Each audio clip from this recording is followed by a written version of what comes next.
aba do Excel que o R tem que ler. E essa parte da função vai indicar, quando está true aqui como verdadeiro, vai indicar que nos meus dados, a primeira linha dos meus dados, ela é o nome das colunas, por exemplo, a baia, o bloco, o tratamento e assim por diante. Daí essa função aqui vai pedir para o R ler a minha planilha do Excel para conferir se ele está lendo a planilha certa, a coluna, a aba certa. E o que vocês vão observar aqui é que o R está lendo a minha planilha que contém a baia, 97, 98, 99, assim por diante, o tratamento, 0.38, 0.43 e assim por diante, o meu bloco, peso 0, peso 1 e assim por diante. Em seguida, a gente pode pedir um gráfico só para visualizar a média das replicações por tratamento. Então, a gente pode pedir esse gráfico através dessa função aqui, que vai ser um diferente para cada uma das variáveis resposta. Então, aqui eu tenho que mudar sempre qual é a minha variável resposta. Nesse caso, é o ganho de peso médio diário, ou consumo de ração médio diário, ou conversão alimentar.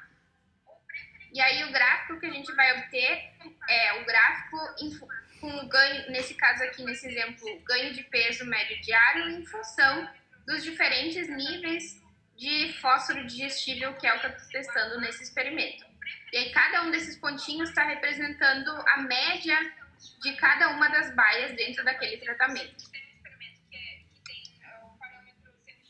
Agora, no R, a gente também precisa gerar os coeficientes para os contrastes ortogonais.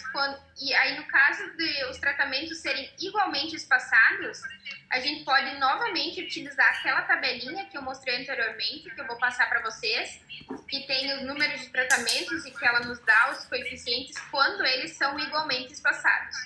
Ou vocês têm a opção de, no R, utilizar essa função, e ele vai gerar os coeficientes que vocês precisam utilizar para testar um contraste linear ou quadrático quando os tratamentos têm o mesmo espaçamento entre eles. E aí essa função você só tem que adequar de acordo com o número colocar aqui o número de tratamentos sendo testado no experimento de vocês. Nesse caso do exemplo que eu estou utilizando, eu tinha 7 tratamentos. E daí o R vai me dar essa tabelinha.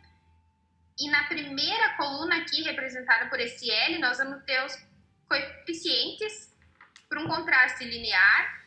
A segunda coluna, nós vamos ter os coeficientes para um contraste quadrático. A terceira para um contraste cúbico e assim por diante.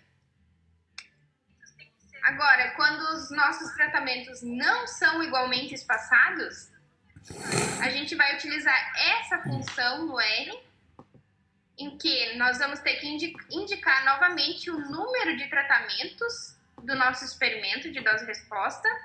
E dentro desse vetor, a gente vai ter que indicar, que nem a gente fez no SAS, quais são os nossos tratamentos. Não em forma de A, B, C, D, E. A gente tem que indicar quais são os números. Se eu tinha 1.10, 1.20, 1.25, 1.30, 1.35, 1.50, por exemplo. Ou nesse caso do exemplo, eu tinha valores de 0.30, 0.33 até 0.58. E aí essa vai ser a tabelinha, novamente, que nós vamos obter através do R. Então, nessa primeira coluna eu tenho os coeficientes para testar um contraste linear. Na segunda, os coeficientes para testar um contraste quadrático e assim por diante. Em seguida, no R, a gente vai ter que criar vetores para determinar os contrastes. Então, nós vamos criar um vetor com um contraste linear. Então, nós vamos ter os coeficientes que vieram dessa tabelinha, menos 0.52, menos 0.40, menos 0.20 e assim por diante. E nós vamos criar um vetor para o contraste quadrático. Nós vamos utilizar os coeficientes dessa segunda coluna, 0.48, 0.11, menos 0.29 e assim por diante. Em seguida, a gente tem que criar um vetor chamado contraste, que vai ser a combinação dos meus contrastes linear e quadrático.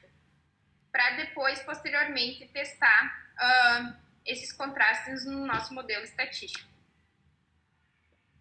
Uma coisa importante é que quando a gente entrou os dados, vocês puderam observar que o tratamento e o meu bloco, eles estavam sendo